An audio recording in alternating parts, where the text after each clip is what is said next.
जय जय श्रीमन्नारायण। म भागवत भण्डारी वशिष्ठ हजुरहरूलाई मैले श्रीमद् भागवतको कथा सुनाउँदै आइरहेको र हजुरहरूलाई हिजोसम्म मैले श्रीमद् भागवतको 12औं स्कन्धको अध्याय 4सम्मको कथा सुनाइसकेँ। आज म क्रमशः अध्याय 5 देखि 7सम्मको कथा हजुरहरूलाई सुनाउन लागिरहेको छु। यतिपतिपदभृङ्गं कौशिकाब्धीशचन्द्रं शठरिपुमतसक्तं वादिसिंहार्यभक्तं कमलनयनमार्यानन्तवर्यस्य शिष्यं सकलबुधवरिष्ठं योगिराजं भजामि। गुरुको वन्दना गर्दै गर्दै सुखदेव स्वामीजीले भन्नुभयो, हे राजा परीक्षित, अत्रानुवर्ण्यते वीक्षणं विश्वात्मा भगवान् हरि यस्य प्रसादजो ब्रह्मा रुद्र क्रोध समुद्भव। श्रीमद्भागवत 12औं स्कन्धको 5औं अध्यायको प्रथम श्लोक। मैले तिमीलाई यत्र तत्र र सर्वत्र नै भगवान् श्रीहरिको महिमा गायन गरिएको श्रीमद्भागवतको कथा सुनाएँ। ब्रह्मा र रुद्र पनि श्रीहरिकै अनुग्रह र क्रोधावतार हुन्। अब तिमी मेरो मृत्यु हुने समय आयो भनी सानो बुद्धि नगर। आत्मा नित्य छ, आत्माको न जन्म हुन्छ न मृत्यु। पृथ्वी जल तेज वायु आकाश आदि पञ्चतत्त्वबाट बनेको शरीरमा आत्माको प्रवेशलाई जन्म र बाहिरिनुलाई मृत्यु भनिन्छ। घडा फुटेर नाश भए पनि घडाभित्रको आकाशको नाश हुँदैन, अथवा भूकुण्डो फुट्यो भने पनि भूकुण्डोभित्रको हावा त फुट्दैन, त्यो त बाहिरको हावामा मिसिन्छ। आत्मा र शरीरको सम्बन्ध पनि यस्तै हो। त्यसैले अब तिमी अहम ब्रह्मं परम धामं ब्रह्महं परमं पदम एवं समीक्षन्नात्मानमात्मन्याधाय निष्कलेः। 12औं स्कन्द 5औं अध्यायको 11औं श्लोक। त्यो ब्रह्म परमात्मा भई भित्र छ भन्ने दृढ विश्वासको साथमा आफ्ना सम्पूर्ण इन्द्रिय, मन, बुद्धि तथा विवेकबाट पनि परमात्माको चिन्तन गर्दै घटघटवासी परमात्मालाई आफ्नै हृदयमा साक्षात्कार गर। त्यसो गर्यो भने तिमीले आफूलाई स्वयं ईश्वरकै अंश रहेछु भन्ने कुरा थाहा पाउनेछौ। त्यसपछि तक्षक स्वयं मृत्यु देवताले डसे पनि तिमीलाई त्यसको कुनै परवाह हुने छैन।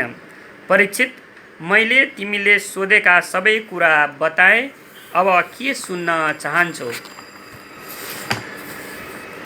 राजा परीक्षित भन्नुहुन्छ, हे गुरुवर, मैले हजुरका मुखारविन्दबाट हरिको स्वरूप र लीलाहरूका बारेमा वर्णन गरिएको श्रीमद्भागवत महापुराणको कथा श्रवण गरेर के थाहा पाएँ भने आत्मा भगवान् श्रीहरिकै स्वरूप भएको कारण अमर रहेछ र म पनि भगवानकै अंश रहेछु। अब मलाई तक्षकको कुनै डर छैन, किनकि मैले ज्ञान र स्व अनुभवको माध्यमबाट परम शान्ति स्वरूप परम ब्रह्मको साक्षात्कार गरिसकेको छु। अब मलाई मौन धारण गरेर आत्मा स्वरूप परमात्माको चिन्तन गर्नु बाहेक अरू कुनै कुराको इच्छा छैन। राजा परीक्षितले यति भनेर सुखदेव स्वामीको पूजा गर्नुभयो। त्यसपछि सुखदेव स्वामी त्यहाँबाट हिँड्नुभयो भने राजा परीक्षित चाहिँ परमात्माको चिन्तन गर्दै ध्यानमग्न भई त्यसै स्थलमा बस्नुभयो। त्यसै बेला ऋषिको श्रापले परीक्षित राजालाई डस्न हिँडेको तक्षक नागले बाटामा काश्यप नाम गरेका एकजना ब्राह्मण देवतालाई भेट्यो। ती ब्राह्मणले भने, परीक्षितलाई सर्पले डसेपछि मन्त्र प्रयोग गरेर बचाई उनीसँग धन माग्दछु। उसले उनको मनको परीक्षा गर्न एउटा बरको रुखलाई डसेर खरानी पार्दै त्यसलाई पुनः जीवित पार्न लगायो। ब्राह्मणले मन्त्र प्रयोग गरेर सो रुखलाई पहिलेको जस्तै पारिदिए। यो देखेर तक्षकले धेरै धन दिएर उनलाई बाटैबाट फर्काइदियो र आफू स्वयं नै ब्राह्मणको रूप धारण गरी परीक्षित भएको ठाउँमा गयो। तक्षकले राजालाई डस्यो। तक्षकले डस्नासाथ राजाको शरीर सबैका अगाडि जलेर भस्म भयो। विद्वान मानिसहरूले के देखे भने उनको आत्मा सबैका अगाडिबाटै सरासर वैकुण्ठ गएर भगवान नारायणका चरणारविन्दमा विलीन हुन पुग्यो।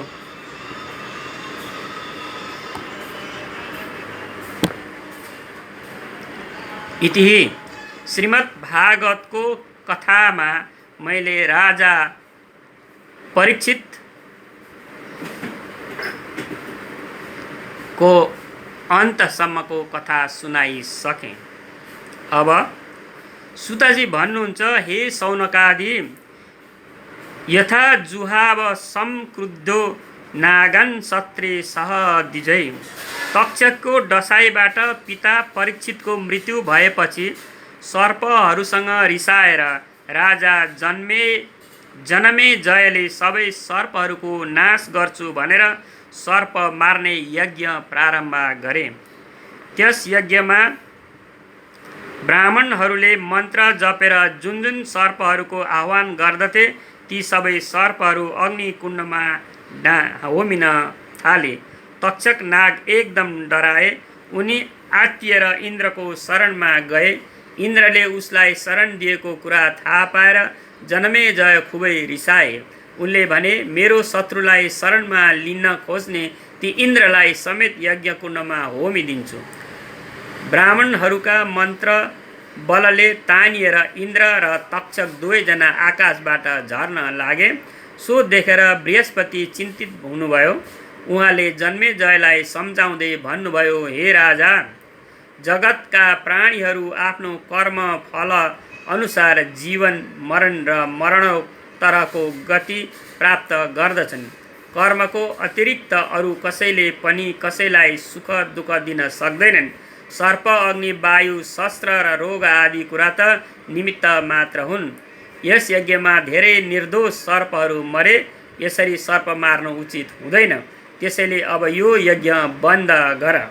नैमिषारण्य क्षेत्रमा सौनक आदि ऋषिहरूलाई सुतजीले भन्नुभयो, हे ऋषि हो, श्रीमद्भागवतमा वर्णन गरिएको ज्ञान अनन्त छ। मैले भगवान श्रीकृष्णको चरणकमलको ध्यान गर्दै श्री व्यासजी र उहाँका पुत्र सुखदेव स्वामीजीको कृपाले यसको अध्ययन गरेको थिएँ। म उहाँहरूलाई नमस्कार गर्दछु। सौनक आदिले सोध्नुहुन्छ, हे सुतजी,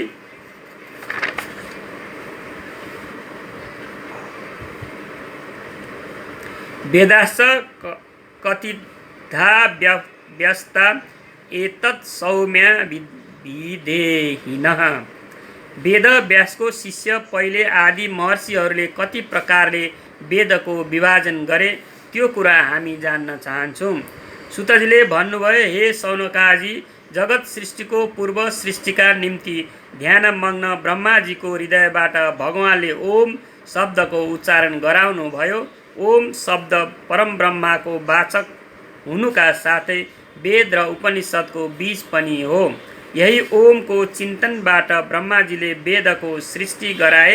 आफ्ना पुत्र मरीचि आदिलाई पढाउनु भयो। यसरी शिष्य प्रशिष्य परम्पराबाट वेदको प्रचार र रक्षा हुँदै गयो। तर कलियुगमा मनुष्यहरू अल्पायु र अल्पबुद्धिका हुने भएका कारणले वेदको मर्मलाई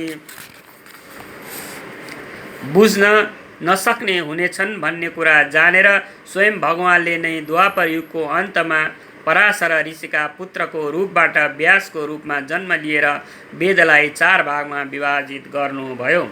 त्यसपछि व्यासजीले ऋग्वेद पहिले मुनिलाई, यजुर्वेद वैशम्पायनलाई, सामवेद जैमिनीलाई र अर्थवेद सुमन्तुलाई पढाउनु भयो।